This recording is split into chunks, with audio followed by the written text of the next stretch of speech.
Friends, allies, and Americans, welcome to the Defense of Democracy podcast, where we tell the stories of folks who defend your children's rights by advocating for inclusive public school systems and who fight for diversity across our nation. I'm your host, Karen Swoboda. Let's get into it. On today's Defense of Democracy podcast, we have Zach Parrish and Keith Comer from Ohio. Zach and Keith are both volunteers with an organization called Parents Against LifeWise. And for those of you who don't know who LifeWise Academy is, because maybe you don't live in Ohio, there's every reason to be concerned because it is absolutely a growing problem that is becoming rapidly a national issue. And I can promise you, if you don't know who LifeWise is, within the next 6 to 12 months, you will know because they are spreading almost in every school district that I can see. The map is chilling. So Zach and Keith, welcome to the show. How are you guys today? Good. Thanks for having us. Doing good. Thank you. Awesome. So why don't we start by, I'm interested in, what motivated the two of you to get involved and to start this group. And Keith, just real quick, I'd like to ask you, what drew you into starting volunteering for Parents Against LifeWise? My representative in Ohio, he is Gary Click. He introduced the bill that just passed in the state. So he's the one that started the process of getting a law that is going to now force every school district to coordinate with programs like LifeWise. So that's how I found out about it. And that's why I did some research. And then I made the map. And then I posted it in Reddit. And Zach said, you need to join this group. So, and so that's great. And for those of you who are listening, do not worry. We're going to get into all the details about who LifeWise is, the map Keith is talking about, the website, the law, all of that. But basically, you had a lawmaker who put a law in place that essentially said that schools are now required to do pull-out lessons, regardless of if it interrupts school time. Can you kind of summarize what that law is? Yeah. So, prior to this law, which the governor just signed yesterday, so it will go into effect soon. Prior to that, school districts could have a policy that would allow students to leave the school during the school day to attend a offsite religious program. This law was going to change one word from may to shall to force school districts to have a policy to coordinate with programs like this. Luckily, they added some more things to it, so the school districts can have some say in how that program is run. But they can remove students from class time. It says they can't be from core classes, right, math, science, English, reading, but it can be from any other class. And they very often remove kids, at least half the time they're removed from classes where teachers are instructing students. That could be non-core classes, music, art. Music, art, gym, STEM, technology. We've seen social studies, but sometimes that's not considered core in lower level grades. And for those of you who are listening, who like me, I did pull out lessons myself when I was in high school and middle school for CCD or for other religious instruction. So I want to be really clear. This is not your mom's pull out lessons for religious instruction. This is way, way different. And we're going to get into that and what that means. Zach, why don't you tell me now about why you got involved? What inspired you to start Parents Against LifeWise? Sure. And I think it kind of goes into what you were just saying, that it's not the older models that we're used to. And one of the big differences is because it is targeted towards elementary students specifically. Most of the other classes that we've seen like this, I was raised Mormon, so we had seminary, but we didn't have that until high school, so I think one of the main differences is that it is targeted towards elementary school students specifically.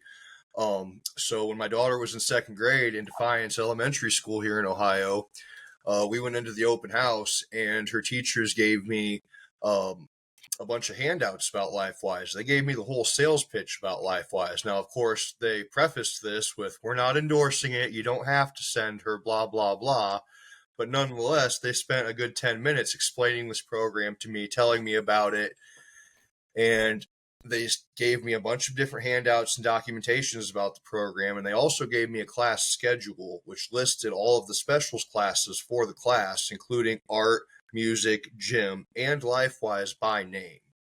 And that's Wow. what really set the red flags off. I was like, why is this what is being listed as an option? What's my daughter going to be doing? So when I started asking those questions, I was told she's going to be sent to a study hall to read by herself, to do makeup work by herself, uninstructed. These are all words that they used: uninstructed, study hall. That's absurd for a second grader to be set down to read by themselves. And remember, this is 2021. We're coming right out of COVID. We're coming right out of online schooling and lockdowns. My daughter was already struggling to read. So when you're telling me she's going to be sat down to read by herself, I was pretty hot, right? They also sent her to a gym for this. She wasn't even in a classroom. She was sitting in the gym for this time. So that's what kind of got me started down this path of researching what even is RTRI, because I had no idea. Most people don't know what this even is. So I started digging pretty deep into it. I started reaching out to organizations like the ACLU, the Freedom from Religion Foundation, American Atheists. I reached out to everybody I possibly could.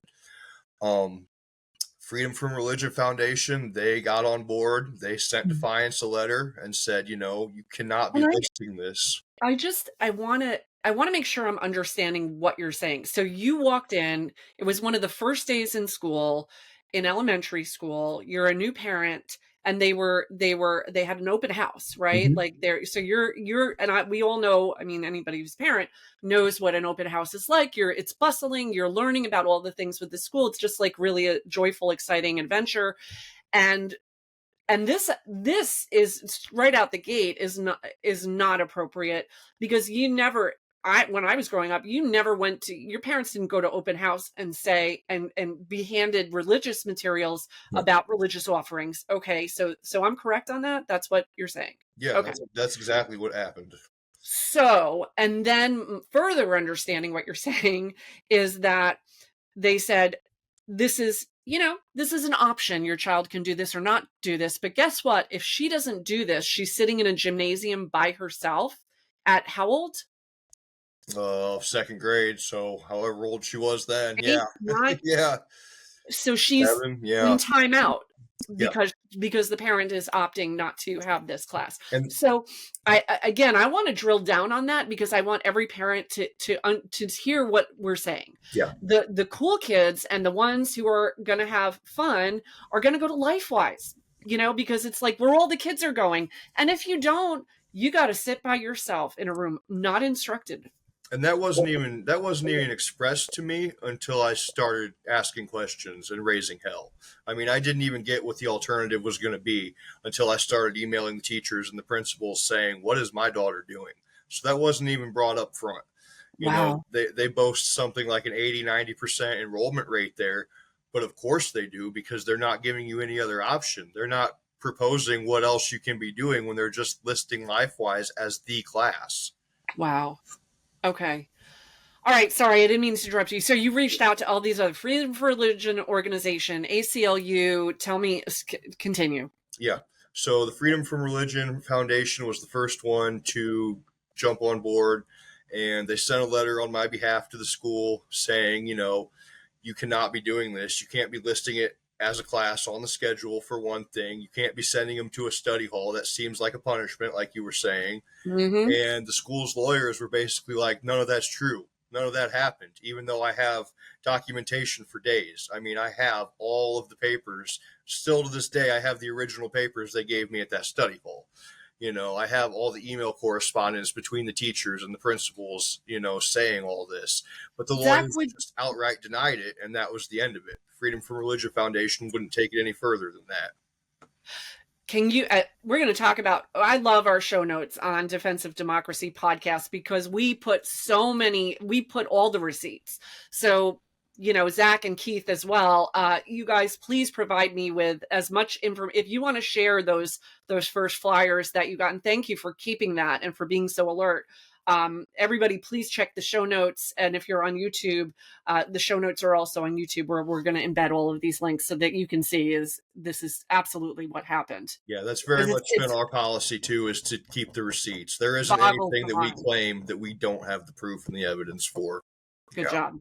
All right. So they denied it. So they lied. And that was really kind of the end of it. So fast forward to third grade, they did it again.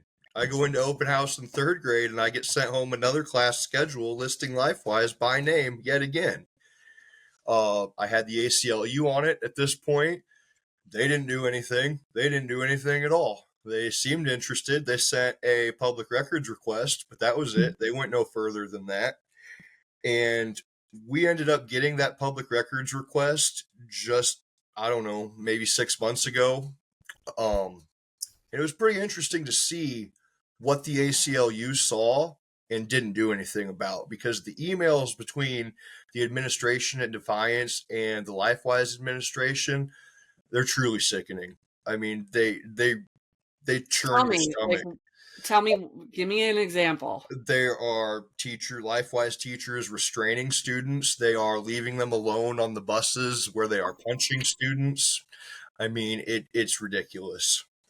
And how do you know that? Like, what do you mean you saw, what did you see?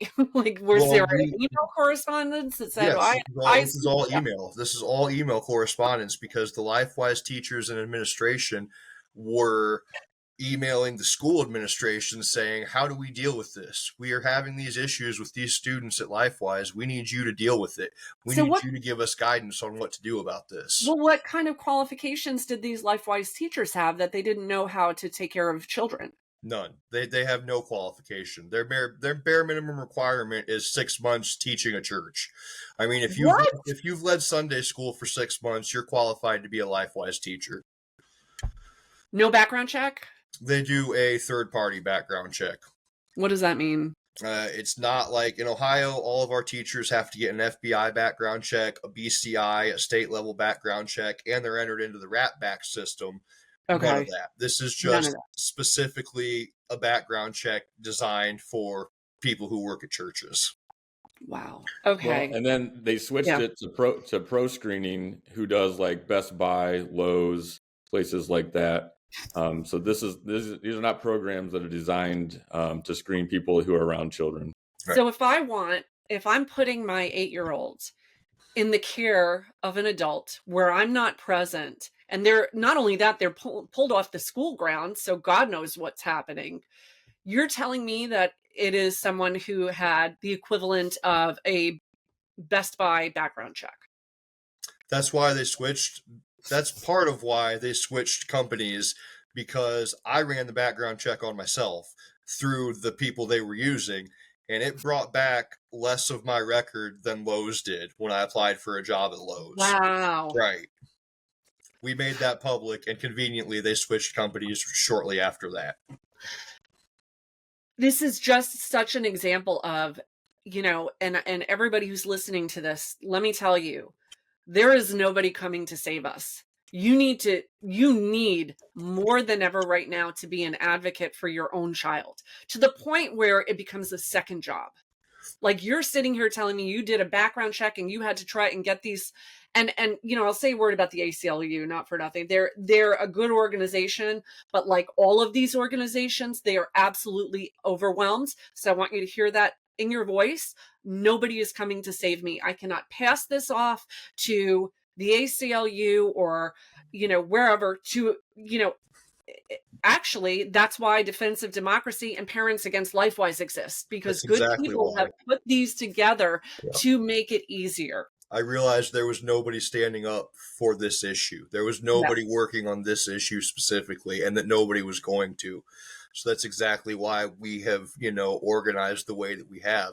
We wanted to be that resource for people to come find the information, to come find the support. Yeah. And we're going to talk about that because I definitely want, Keith has, is the designer of your website, which is really, really important. And I got to tell you, if you're hearing this or watching this, you got to go to their website, and we're going to take a walk through it in just a minute. Zach, were there any repercussions for the resistance that you put to LifeWise and the, even just looking into it, and what happened? Well, I want to touch on more with my daughter first. Yeah. It Yeah. wasn't just that she was put in the study hall. It was also she was then ostracized by her peers. When there's only 2 or 3 kids that aren't going, they are very much, othered. So that Yeah. was a big part of what was going on too. She was told that she was going to go to hell by her peers, to the point that she didn't even tell me about that until probably 6 months or a year ago. She didn't tell me at the time it happened because she knew I would go into the school raising hell. Oh my To God. put that on a second grader, it's just heartbreaking.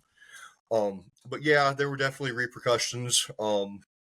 We posted all of the curriculum because that was something else that LifeWise refused to do. They refused to show anybody their curriculum. Not clergy, not. And they can do that. It's just like the light bulb just went on. They can do that because they're not, nobody oversees them. Right. Your There's no school has to regulatory provide it because they're a public school and there are standards and requirements. LifeWise, that would run a ice cube down my spine. Like, what they refuse to put out what they're showing. And not just to the public, but even like you're going in and asking churches to sponsor you, and when the pastors of those churches are asking to see it, you're still refusing them access. That's a huge red flag to me. So yeah, I gained access to it and I published it all, and then they sued me for copyright infringement. We just settled that lawsuit, thankfully, so it worked out, and they are now providing Did it settle access. in your favor? I mean, a settlement's a settlement. Nobody really wins, But yes, I was pretty happy with the outcome of it. Awesome. because they have been forced to provide it. You can now go online and see all of it. So that that was always the goal. That's going to be in our podcast notes. That's definitely something I want to take a look at. Yeah. And that was the goal. That's awesome. That's like what you said. So congratulations. It sounds like a win, and in a world where wins are few and far between right now. Yep. What else? You were bringing up a couple things. We're going to talk about the map. That is really important for whether or not you're from Ohio. We're going to talk about the map.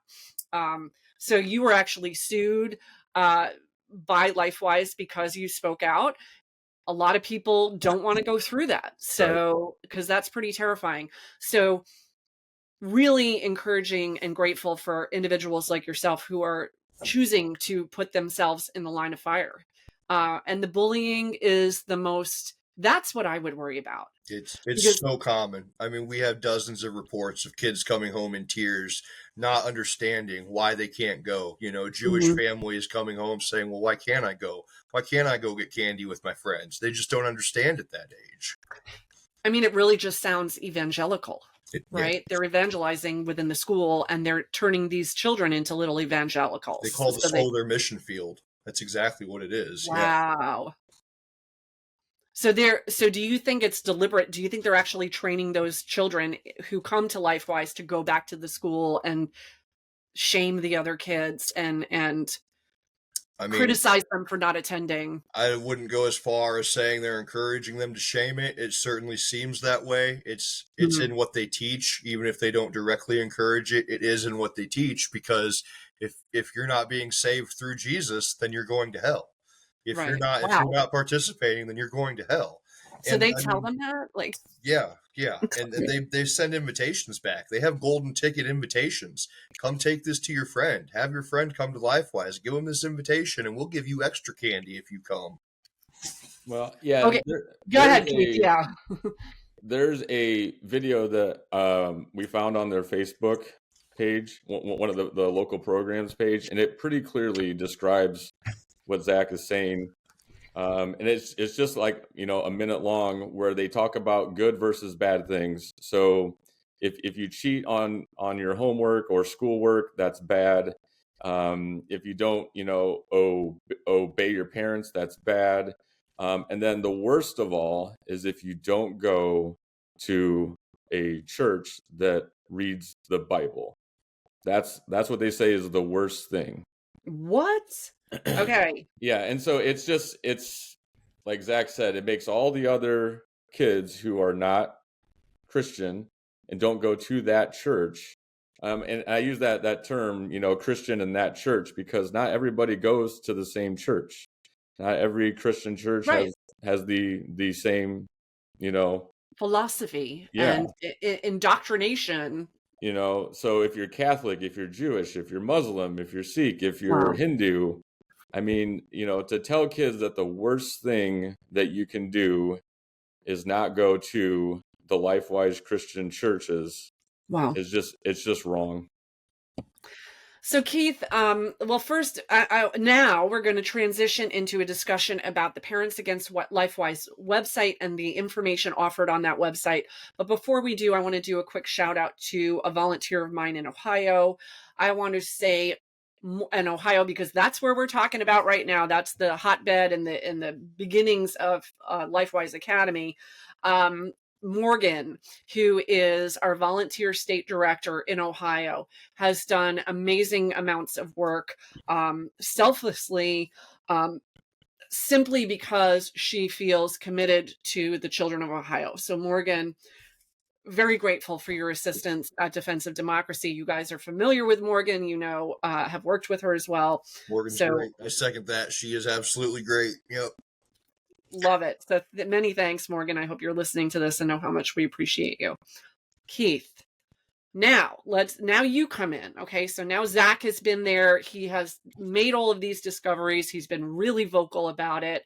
And you are connected. You see his work and you're connected to him. And where do you go from there?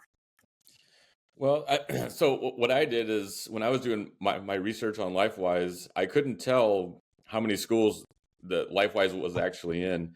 If you go to their website, you have to specifically put in your school district and find it, and then it will tell you if LifeWise is there. Mm-hmm. So I did that in the schools that are close to me and mine, and I found some had it, some didn't.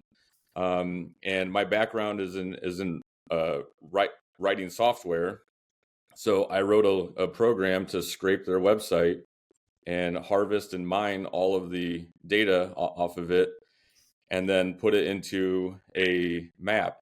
So I did that. I posted it online, and I forget if it was Zach or Molly. One of them saw it and said, "Hey, you need to join this group." So I did, and then that just got the ball to roll. I started making sure that it ran better, that we had a full scope of all the different programs, what step that program is at, so everybody could see mm-hmm. where they're at and where they are pushing their program into. Mm-hmm. So parents knew that it was coming, because LifeWise tries to be very quiet up until the day that they approach the school board and say, this is what our program is. We want to bring it to this school. They want no parent there to speak out. And they were very good at it for a long time. And then we started to speak up. And I think the map really, really changed that, so parents can see where this program is at. So if you're listening to this podcast, we'll have this map and the link in the show notes. If you're watching the podcast on YouTube, after we kind of conclude the audio part of the podcast, Keith, I'm going to ask you to stick around so that we can actually take a walk through. I'm going to share my screen so that we can go through the website, look at the map. And the one thing I would love for you to discuss right now is that when I looked at the map, I noticed that you kind of have a key like colored, like green through red, and green is like LifeWise's beginning, and red is there. Now you got a problem. So when I went to the map myself and looked at my own school district, I saw, shocked, that they are in like yellow mode. Okay, so can you explain some of those phases to our listeners and what those mean when you look at that map? Yeah, so step one is where LifeWise claims, but it's not 100%. None of these are 100% rules, but if they get 50 people in a school district to say that they want to have LifeWise in that school district. Mm-hmm. Then once they hit 50, they will send an email out to those people. They will have what's called a kickoff meeting, which is a Zoom online meeting where they tell people what the next steps are. So everybody that signed, that joined, they have to raise $500. They have to start a steering committee, which consists of like 3 to 7 people, and those people then have to come up with a plan. So that's like steps 1 to like 3 or 4. Is you get 50 people to sign the list. They have this kickoff meeting. Those people that want to create a local group, that group comes up with a plan, and then that plan is what's taken to the school board. So that gets you all the way up to step 6. Once they approach the school board, they will ask the school to approve their program. Depending on the state that you're in, you may not have to actually do that, but it seems like they always do that step. They want the school to sign off on it, to give their stamp, because I think it just makes their job easier going forward when they start to get pushback. They can say, hey, look, we talked to the school board. School board said yes. That's it. And then so once they get past step 6 on the map, once they're on 7, that means they are creating a board to actually manage that local program.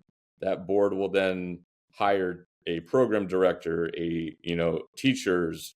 They'll start to hire volunteers. They'll try to figure out where they're going to have the program. Are they going to need a bus or vans or something to transport kids? So that's from basically step 7 to 9. And once they've got all those pieces in place, then step 10 is that program is live and students can start to sign up and be taken from school to it. You're basically living in Zach's world at that point, right? Once you get to that step, now you're looking at being a parent who walks into the school and has LifeWise brochures handed out, and your kids being, put in study hall by themselves, because it's there, and you've got an uphill battle. So it's not that way everywhere. I mean, just to be clear, not every school is sending the kids to study hall. It is different at every school for sure. A lot of places, they're just missing art or music class. And to me, don't say just art or music, but sorry. Yeah. But what we see there then is that these art teachers and these music teachers can't move forward with their curriculum because half the class is gone.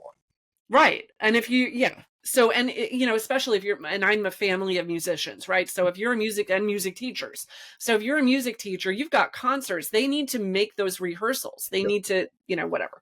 So anyway, but my point is that you've got LifeWise in your community, but it is a process. So I know that for most of our listeners who are saying to yourselves, hopefully, I'm going to go to the map. I'm going to look up, is LifeWise in my community? And we're going to do that right now. Again, this will be a visual portion of it. So we'll ask you to please check out our YouTube channel. But you see it, and whatever stage it's in, you're immediately going to be thinking, oh my God, what can I do? That's what I did. As soon as I looked on that map, I'm like, okay, I see a green, I see a yellow, I see an orange. What can I do? And there's at this moment a couple of answers to that. First of all, to connect with Parents Against LifeWise, I will say, Zach and Keith, you guys have been incredibly responsive and open. You have a pretty robust Facebook group where discussions are taking place, so people can join that. And Zach and Keith, Defense of Democracy is going to be working with you to put together a step-by-step action to take. So there's there's options out there now. We're putting them together. At this point, I would encourage listeners, again, to go to our show notes, see what we're talking about. and I'm going to conclude the recorded part of this the recorded only part of this podcast. So Zach and Keith, I'd like to end my podcast on a happy note. If you can find them, usually in the middle of discussions like this, you got to think a minute. But Keith, why don't we start with you? What are you looking forward to in the coming months? I mean, as far as, what we're doing against LifeWise, Ohio passed that bill, but they didn't get the bill that they wanted. They wanted one word to change. They actually said that, school districts can create a policy that meets their needs. They still have to let the students out, but now they can decide what are core classes. So they can make art and music and gym and library core classes. So teachers aren't fighting a So that's like a loophole program. Yeah. Right? Yeah. Yep. That part was very big, and that the school can also say that the background checks have to be done to this standard. They can set that standard. Thank goodness. And it's been said that that there is no limit. So we are encouraging school districts to think of things that can protect their teachers and protect their teachers' time with those students, to try to have as little impact as possible. Great. Zach, what about you? Yeah, that was literally what I was going to say. Sorry, Zach. No, I am excited to see how schools are going to handle this moving forward, because they do have options, and we were worried that wasn't going to happen. I mean, they introduced some language that would have absolutely restricted schools from doing that. Thankfully, it got pulled out because it wasn't going to fly, though the bill wouldn't have passed with that language in there, it seems like. So I am excited to see how these schools are going to handle this moving forward. I mean, it's going to be a matter of throwing everything at the wall and seeing what sticks. So I'm excited to see what sticks. All right. So now let's take a look at this website. I have been dying to go through this with you guys. So I'm going to share my screen so that we can look at this website. So can you guys see this? Mm-hmm. Okay. Yep. So there is an awful lot of information around here. I want to start with, oh gosh, I don't even want to get into that right now. I want to start with the map. Is that this link here, the program map? Yep. Okay. So here's the map. And right over here, you can see the key. Blocked on hold. Oh, okay. I didn't even notice that before. Step 1, we've got almost 9,000 plus schools on step 1. So I'm going to, out of curiosity, I'm going to search for the school district where I grew up. That's kind of the problem that we're seeing now is there are so many schools in, everywhere that have it. It used to be you would type your school and you'd only get like a few, and now there's 9,000. Right. Okay, so we've got, I'm doing one not too far from me in Liberty, New York. So it looks like we have 2 schools here, one in phase yellow, which is step 7, and one in phase green. So the green phase, what does this mean for this school district? Let me go to their profile page. Is it here? Yeah, so green. Yeah, go ahead. Yeah, green means that they're in the phase where they're people are just signing that list. So LifeWise doesn't have them on their list, to target yet. If you scroll down in that profile page, you'll see that we've added some other stuff too. Well, I'm in the LifeWise. Oh, here in this page. Oh, okay. You're talking about this. Yes. Yeah. Okay. So yeah, this one actually, what you did is you searched for the school. There aren't any signatures. If you search for a school, it will still come up as step 1, but it won't actually be on the map if you're just browsing it. Now, if you search specifically for that school, it will find it. I think it's key to understand once one of those schools gets to the yellow and red, though, once one program is active, it's going to spread like wildfire. But So people see right the next green and they door. think they are, they're all right and they don't have to worry about it because they're in step one. But as soon as one of those schools in the area gets to step 10, I mean, it's just Right. going to spread. And they've got another school right down the road here that's on step 7. Mm-hmm. Yeah, so if you click on the profile page for that Liberty Central, Yeah. if you can see that they had 72 people signed the list, Right. and then if you scroll down, you can see that the history. Whoa. And Oh, again, I mean, this went into place in March 2024. well, In March, by July, they had already gotten 72 signatures and they're on the recruit your team phase. well, yeah, and keep in mind this website. I was to say the website, the map part of it went live in March. Yes. So they're all going to have this sort of March start time. But Oh, okay. but with that one, yeah, you can see that, shortly after that, they went to, that next step, which is the planning Yeah. process. And So just take a look at this map. So everybody who's watching this, go ahead, put your zip code in here, see what's going on in your school, see if they're in it really feels like the word crosshairs. I mean, it really feels like this is like a bullet map. yeah, If you zoom out a little bit, you can get the whole picture. I mean, just zoom out a bit and you can see the whole country and how, Jesus. I mean, it's just. Yeah, and if you zoom out, I would suggest turning off step 1 just because you get so many pins. I don't know how to turn off step 1. If so, over on the legend, if you just click on a step, it'll hide or show that step. Oh, okay, great. Well, I'm not going to get into too many of the technicalities with the Okay. map, but I mean, I think this is pretty fascinating. So, so there are all kinds of, so let's go back to the main page, because what is some of this stuff that you've put up here? These are different. Whoa. Well, yeah, and I guess you had said that, I made the website. Actually, Zach put all the content up on the website. I've just made the map part of it. So Zach can tell you better about what all the different menus and things are. Whoa. And these are screen grabs, it looks like, of text and stuff. That's about Renee Beck there. Yeah, she was a teacher that had gotten fired for sexting a student. She lost her teacher's license, lost her job. No charges were filed because, that's the deal these people make when you're upper echelon of society. Like a teacher, you don't get charges, but if you give up your license and never work in schools again, we won't give you charges. But yeah, they then hired her to be a program director. Wow. Mm-hmm. Who's this guy? That's the CEO, Joel Penton, Ohio State national champion football player, And CEO, LifeWise Academy. Jesus.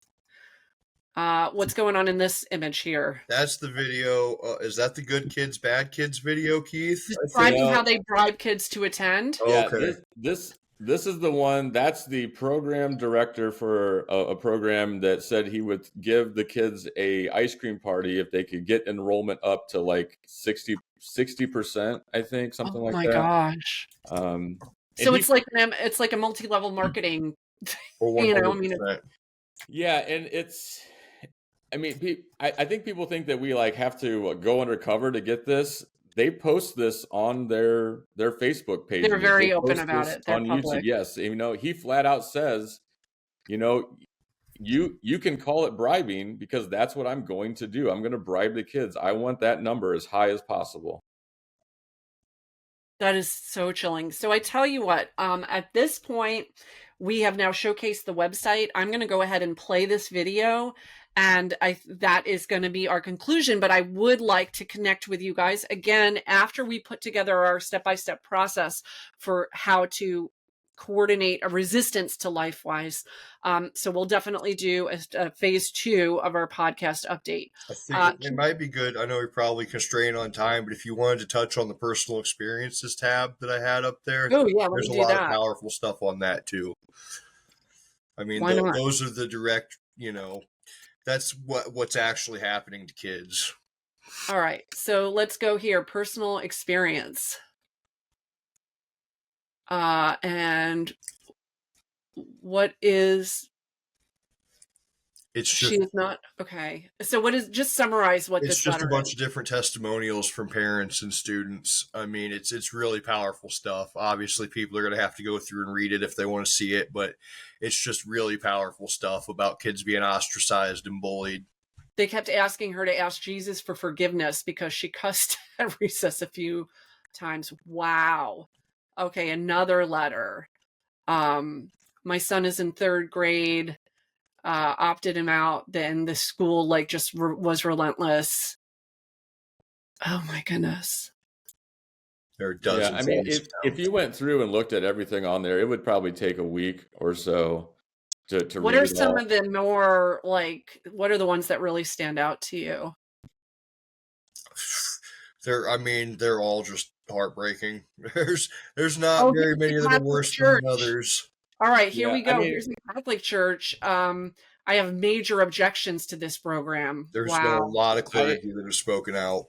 yeah, Look at I mean, this. I Oh, I I wow. think to get the idea of what the programs at their worst are capable of doing, if you look at the violations document, Zach, is that one on there or not Probably yet? not. The updated one isn't on there yet. I wasn't Yeah, allowed Okay. to so update the website during the lawsuit, so I kind of, All right. yeah. we can send that to you and get it in the show notes. Yeah. But that has, where the teachers are, LifeWise teachers are restraining students, leaving students That alone I want to see. in buses. Absolutely. Yeah. Yeah, I mean, So we'll add that to part 2. yeah, and I mean, we're very, I would say, careful. We don't have to embellish or make any of this stuff up. It is 100% I have been real. saying that in my dealings with Moms for Liberty from the beginning. There's no reason to lie. This is fact. And I wouldn't put I'm not putting myself at risk by making something up because they are litigious. They will take you to court. I know that. You know that. They've done it. So,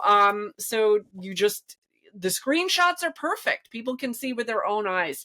Keith and Zach, I want to thank you again for joining me. Let's stay in touch. We will follow up, and we have a lot of work ahead of us, and I'm hoping that we have hopefully recruited a few allies and advocates today.